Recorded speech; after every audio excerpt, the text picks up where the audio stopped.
ጀማሪ ዩቲዩበር ከሆናችሁ ወይም ደግሞ እይታችሁ ከ500 በላይ አልበልጥ ካላችሁ አንድ የቪዲዮ መልቀቅ አቁሙና ይህንን ቪዲዮ ከመጀመሪያው እስከ መጨረሻው ተመልከቱ። ይህንን ትልቅ ሚስጥር የሚያውቁ ዩቲዩበሮች ካልነገሯችሁ እየደበቋችሁ ነው ማለት ነው። አንዳንድ ዩቲዩበሮች ደግሞ ጭራሽ ላያውቁትም ይችላሉ።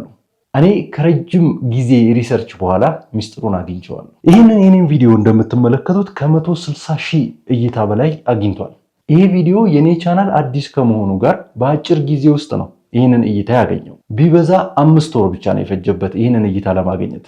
እንግዲህ ቻናሉ አዲስ ነው ብያቸዋለሁ። በምን ምክንያት ይመስላችኋል ይህንን እይታ በአጭር ጊዜ ውስጥ ሊያገኝ ይቻለው? ሌሎቹ ደግሞ በጣም ታዩ የተባሉ ቪዲዮዎች 60 ሺህ 64 ሺህ ወይም ደግሞ 50 ሺህ ላይ ሲደርሱ ስታክ ያደርጋሉ፣ ይቆማሉ።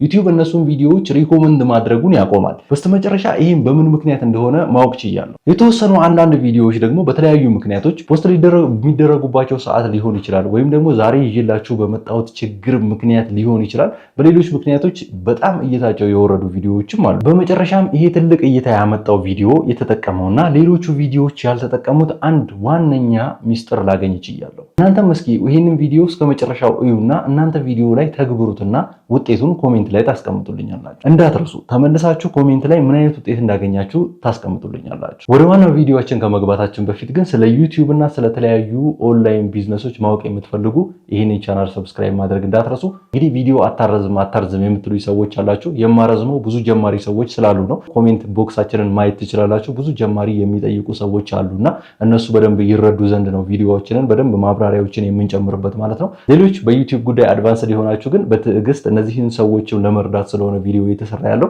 የቪዲዮን ኮር ፖይንት እስከምታገኙ ድረስ በትዕግስት እንድታዳምጡኝ እላለሁ። ወደ ቪዲዮ እንሂድ። 160 ሺህ እይታ በ5 ወሩ ጊዜ ውስጥ ማለትም ቻናሉ አዲስ ሆኖ ማግኘት ችሏል ያልኳቸው ቪዲዮ እስካሁን ድረስ በደንብ እየታየ ነው። በቀን 1500 ወይም ደግሞ 1000 ሰው ያየዋል። ስለዚህ ይሄ ቪዲዮ አሁንም ድረስ ኤቨርግሪን ነው። ዩቲዩብ እስካሁን ድረስ ሪኮመንድ እያደረገው ነው፣ እያስተዋወቀው ነው። ከምን የተነሳ ይመስላችኋል? ሚስጥሩን እነግራችኋለሁ። እናንተም ሁላችሁም ይህንን ሚስጥር እናንተ ቪዲዮ ላይ አፕላይ በማድረግ ቪዲዮአችሁ ሁሌም ሪኮመንድ እንዲሆን ማድረግ ትችላላችሁ። ዋነኛውና ዩቲዩብ የኔን ቪዲዮ በሁሉም ሰዎች ዘንድ እንዲታይ እያደረገልኝ ያለው በዩቲዩብ ሪኮመንዴሽን መንገድ ነው። ስለዚህ የኛም ቪዲዮ ዩቲዩብ ሪኮመንድ እንዲያደርግልን ከዚህ በፊት የተናገርናቸው ብዙ ነገሮች እንዳሉ ሆነው አሁን ግን ይህንን ነገር ካስተካከል ከዚህ በፊት ዩቲዩብ ሪኮመንድ ከሚያደርግልን 2 እጥፍ ወይም ደግሞ 3 እጥፍ ሪኮመንድ ያደርግልናል። ይሄ ምንድነው? የቪዲዮአችን ስም ወይም ደግሞ ርዕስ። ይህንን ስላችሁ ዩቲዩብ ላይ የምትጽፉት የቪዲዮአችሁ ርዕስ ሳይሆን የፋይሉ የራሱ ስሙ ወይም ደግሞ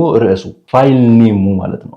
የዩቲዩብ አልጎሪዝም የኛን ቪዲዮ ኦፕቲማይዝ አድርጎ ወደ ሪኮመንዴሽን ሊያመጣው ዘንድ የኛ ቪዲዮ ፋይል ኔሙ በጣም ወሳኝነት አለው። አይታችሁ ከሆነ ቪዲዮአችንን አፕሎድ ስናደርግ ዩቲዩብ ስቱዲዮ ላይ ፋይል ኔማችንን ያስቀምጠዋል። ስለዚህ ዩቲዩብ ፋይል ኔማችንን ያውቀዋል ማለት ነው። ከዩቲዩብ ታይትላችን በተጨማሪ የኛ ፋይል ኔም የዩቲዩብ አልጎሪዝም የኛ ቪዲዮ ስለምን እንደሆነ ኦፕቲማይዝ አድርጎ አሁን ላይ እንደውም በኤአይ ስለሆነ የሚሰራው ኦፕቲማይዝ አድርጎ ወደ ሰዎች ዘንድ ለማቅረብ በጣም በርካታ ነገሮችን እንዲያመቻች ይረዳዋል ማለት ነው።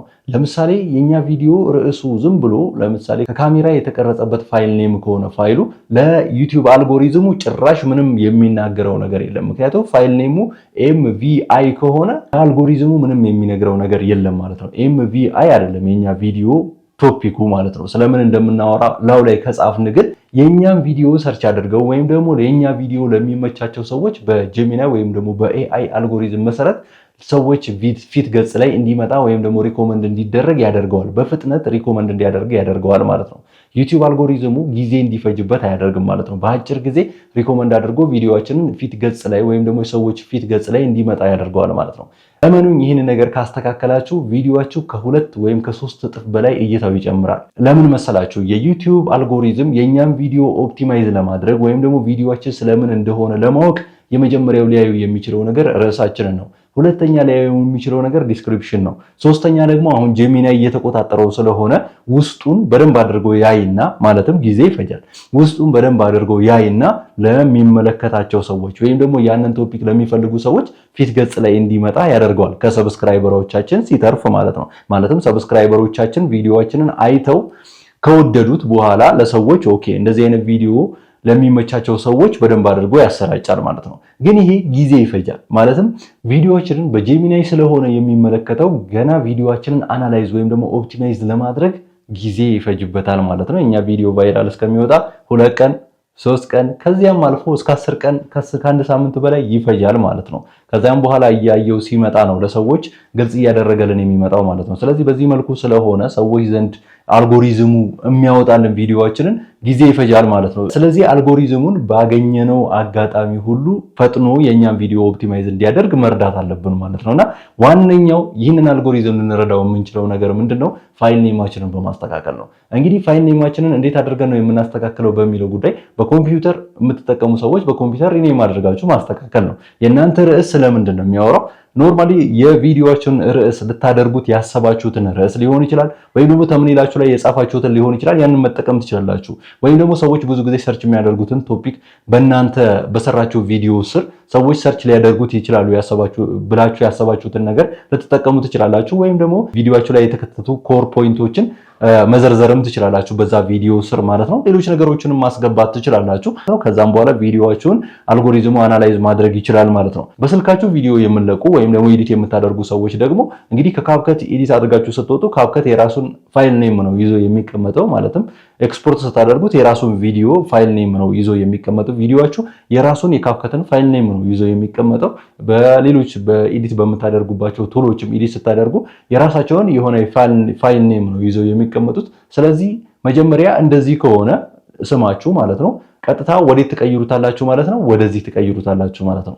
ወደዚህ ሪኔም ብላችሁ ተቀይሩታላችሁ ማለት ነው። እጅግ በጣም ቀላል ነው። በዚህ መልኩ ፋይል ኔሙን ካስተካከላችሁ በኋላ ወደ ቪዲዮአችሁ ወደ ዩቲዩባችሁ አፕሎድ ታደርጋላችሁ። ቪዲዮአችሁን አፕሎድ ስታደርጉ መጠቀም ያለባችሁ ክሮም ብሮዘርን ነው። ከዚህ በፊት በደንብ አድርገን በዚህ ጉዳይ አውርተናል ማለት ነው። ክሮም ብሮዘርን ዲስክቶፕ ሳይት አድርጋችሁ ተጠቀሙ ብለናል። በዩቲዩብ አፕሊኬሽን አፕሎድ አታደርጉ ቪዲዮአችሁን። እንደዛ ስታደርጉ ፋይል ኔማችሁ ሙሉ ለሙሉ ይጠፋል ማለት ነው። ስለዚህ ቪዲዮአችሁን አፕሎድ ስታደርጉ በክሮም ብሮዘር ትገቡና ክሮም ብሮዘርን ዲስክቶፕ ሳይት ካደረጋችሁ በኋላ ከዛም በኋላ አፕሎድ ማድረግ አለባችሁ ወይም ደግሞ ቪዲዮአችሁን ትጭናላችሁ ማለት ነው። ያንን ሪኔም ያደረጋችሁትን ቪዲዮ ትጭናላችሁ ማለት ነው። በስልካችሁ የምትጭኑ ሰዎች፣ በኮምፒውተር የሚጭኑ ሰዎች ደግሞ ኖርማል ነው፣ ምንም የሚቀይረው ነገር ስለሌለ ፋይላችሁን ሪኔም ካደረጋችሁ ዳይሬክት መጫን ትችላላችሁ ማለት ነው።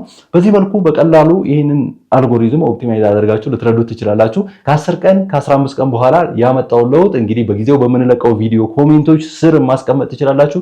የቴሌግራም ቻናላችን ላይም ተቀላቅላችሁ የቴሌግራም ቻናላችን ላይ የግል አድራሻችን ስለሚገኝ በግል አድራሻችንም እየገባችሁ ልታናግሩን ትችላላችሁ። ቪዲዮ እየረዘመ ነው ማብራሪያ አታብዛ ብዙ የምትሉኝ ሰዎች አላችሁ። ማብራሪያ የማበዛው ብዙ በጣም ጀማሪ ሰዎች እንዳሉ ስለማውቅ ነው። በርካታ ጀማሪ ሰዎች በቴሌግራም አድራሻ እያናገሩኝ ስለሆነ እነዛ ጀማሪ ሰዎች እንደናንተ አድቫንስድ ደረጃ ላይ የደረሱ ሰዎች ስላልሆኑ ከመጀመሪያ ጀምረን በደንብ አድርገን ስለምንናገር ነው እነሱንም ለመርዳት ስለሆነ ቪዲዮ እየተሰራ ያለው። ለዛሬ ይዤላችሁ የመጣሁት ቪዲዮ ይህንን ይመስላል። ቀጣይ በሌላ ቪዲዮ እስክንገናኝ ሰላም።